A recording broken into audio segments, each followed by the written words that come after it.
ఇది ఆ road side వండబెట్టి Vijayawada నుంచి మొత్తం అదంతా కల్పితం. ఆ సీసీ ఫుటేజ్లు, ఆ కొవ్వూరు, ఆ గేటు, అదంతా పెద్దగా ఉన్నాడు పర్సనాలిటీ, ఆయన బరువు ఉంది. ఓకే, సో అదే ప్రవీణ్ బ్రదర్ కాదు. సో కాబట్టి నాకు ఇంటర్నల్ గా అంత ప్రాముఖ్యం ఉన్న వ్యక్తులు తెలియజేసిన ముచ్చట ఏంటి అంటే, విజయవాడలో కిడ్నాప్ చేశారు బ్రదర్ని. కిడ్నాప్ చేసి 7 అటాక్ చేశారంట. 7. ఎవరు ఆ 7 అంటే కిరాయి రౌడీలు. ఇవాళ ఎట్లయితే మిర్యాలగూడలో ఆయన చంపారు కదా, గిస్గర్ ఎవరో, అట్లా కిరాయి రౌడీల్ని హైర్ చేస్తున్నంట. ఏమంటారు వాళ్ళని? కాంట్రాక్ట్ కిల్లర్స్ అంటారంట వాళ్ళని. ఓకే, ఎవరు చేయించారు ఏంది అనేది ఒక్కొక్కటి చెప్తా. ఓకే, సో అందులో అయితే ఆ బైక్ ని తీసుకున్నది ఆ 7 ఒకటి తీసుకున్నాడంట. అర్థమైందా? తర్వాత ఏం చేసినంట, ఆయన మొత్తం బట్టలు ఇప్పేసినంట. తర్వాత ఆయన ప్రవీణ్ బ్రదర్ వేసుకున్న జాకెట్ ని ఆ 7 ఒకటి తీసుకొని అది వాడు వేసుకొని ఆ బైక్ నడుపుకుంటూ పోయినట్ట. ఎందుకంటే ఆ బైక్ మీద పోతుంది ప్రవీణ్ బ్రదర్ అని నమ్మించడానికి, తప్పుదో పట్టియడానికి విచారణని. అర్థమైందా?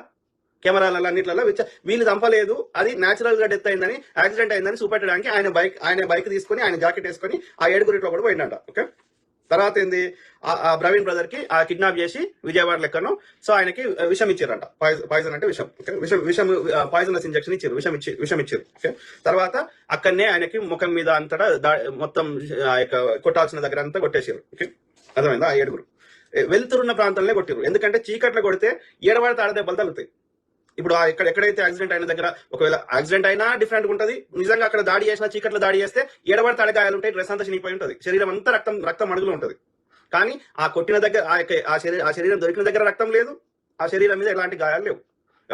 కాబట్టి డెఫినెట్లీ అది వెళ్తున్న ప్రాంతంలోనే చేసిర్రు, విజయవాడలోనే చేసిర్రు. సింపుల్. ఓకే, తర్వాత ఆ పాయిజనస్ ఇంజెక్షన్ తో పాటు గొంతులోకి మద్యం పోసిర్రు. ఎందుకు పోసిర్రు? ఆయన తాగి బండి నడిపి చచ్చిపోయిందని రిపోర్ట్లలో రావడానికి, ఫోరెన్సిక్ లో కానీ లేకపోతే ఈ పోస్ట్ మార్టంలో కానీ. ఓకే, అర్థమైందా? తర్వాత చంపేసారు అక్కడ విజయవాడలో. తర్వాత ఏంది, ఆ తర్వాత ఏదో వేరే పెద్ద వాహనంలో, కార్లను ఇంకా పెద్ద వాహనంలో శరీరాన్ని పట్టుకొని వచ్చారు, చచ్చిపోయిన శవాన్ని. ఓకే, తర్వాత ఆ శవానికి మళ్ళీ జాకెట్ వేసిర్రు, ఆడ పండబెట్టిర్రు, ఆ రోడ్ సైడ్ పండబెట్టి ఆయన మీద బైక్ పెట్టిర్రు, న్యాచురల్ డెత్ క్రియేట్ చేశారు. అర్థమైందా? సో అయితే ఈ అంతటికి చంద్రబాబు నాయుడు, ఆంధ్రప్రదేశ్ ముఖ్యమంత్రి చంద్రబాబు నాయుడు గారు ఆ ఐజీకి, పోలీస్ ఆఫీసర్ కి ఏమని ఇన్స్ట్రక్షన్ ఇచ్చిండంటే, కేసుని సేమ్ డేలో క్లోజ్ చేయమని చెప్పిండంట. ఎందుకని చెప్పిండు? ఎవరు చెప్పించారు ఆయనతోటి? మీ చాణక్యుడు. ఓకే, ఈ చాణక్యుడు ఎవరు మీరు అర్థం చేసుకోండి. అయితే ఈ ఏడుగురు మంది కాంట్రాక్ట్ కిల్లర్లని ఎవరి ఇన్స్ట్రక్షన్స్ వల్ల చేసిర్రు? ఢిల్లీ నుంచి. ఓకే, ఇక్కడ లోకల్ ఉన్న వాళ్ళు ఎవరు చేయించిర్రు అంటే, నరసాపురం బీజేపీ ఎంపీ భూపతి రాజు శ్రీనివాస్ వర్మ చేయించిండు. ఈ 7 కాంట్రాక్టర్ని హైర్ చేసుకున్నాడు. అర్థమైందా? సో ఇక దీని వెనకాల ఎవరు అంటే చిన్నజీఆర్ స్వామి ఇక్కడ ఇది మెయిన్ గా నరసాపురం ఎంపీకి చెప్పడం జరిగింది. ఈ ఇద్దరు కలిసి అమిత్ షా యొక్క పర్మిషన్ తీసుకున్నారు.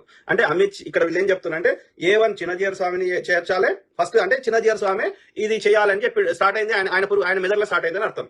అర్థమైందా? ఇట్లాంటి వాళ్ళని ఏరి పారేయాలి. ఎందుకంటే ఈ ప్రవీణ్ బ్రదర్ కానీ ఇట్లాంటి వాళ్ళు, నీ ఏసయ్య దేవుడు అని చెప్పుకుంటే ఎవరికి సమస్య లేదు, వాళ్ళ వర్షం చెప్తున్నా బీజేపీలది. కానీ పొద్దుగాలేస్తే మా దేవతలను తిడితే, అది కదిరే కృష్ణ కావచ్చు, లేకపోతే ప్రవీణ్ బ్రదర్ కావచ్చు, లేకపోతే కత్తి మహేష్ గారు కావచ్చు, అంటే మా బతుకుదేరు మీద కొడుతున్నావు.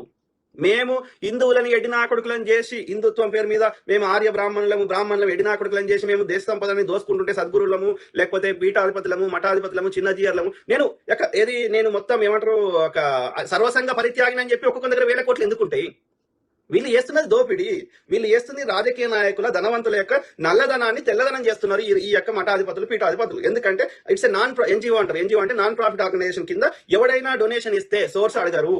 ఆ డొనేషన్ ఇచ్చిన ఆర్గనైజేషన్ నుంచి మళ్ళీ బయటకు తీస్తే అది తెల్లధనం అవుతుంది. అంటే రాజకీయ నాయకుల దోపిడీ సొమ్మును వీళ్ళకు ఇస్తే వీళ్ళ నుంచి కడిగిన ముత్యం లెక్క బయటకు వస్తుంది, నల్లధనం తెల్లధనంగా కన్వర్ట్ అవుతుంది. అయితే వాళ్ళకి లాభం, ఈ నల్లధనంలో ఎంతో కొంత పర్సెంటేజ్ ఆ సద్గురులకి, ఈ చిన్నజీఆర్ స్వామిలకు వస్తుంది. చిన్నజీఆర్ స్వామి కింద ఎన్ని ఆస్తులు ఉన్నాయి, ఎన్ని 1000 కోట్ల ఆస్తులు ఉన్నాయి, సర్వసంగ పరిత్యాగం చెప్పుకునే దుర్మార్గునికి చెప్పండి. అదే మనం సమ్మక్క సారలమ్మకు మొక్కితే వానికి మనసులో పడతలేదు చిన్నజీఆర్ గారికి.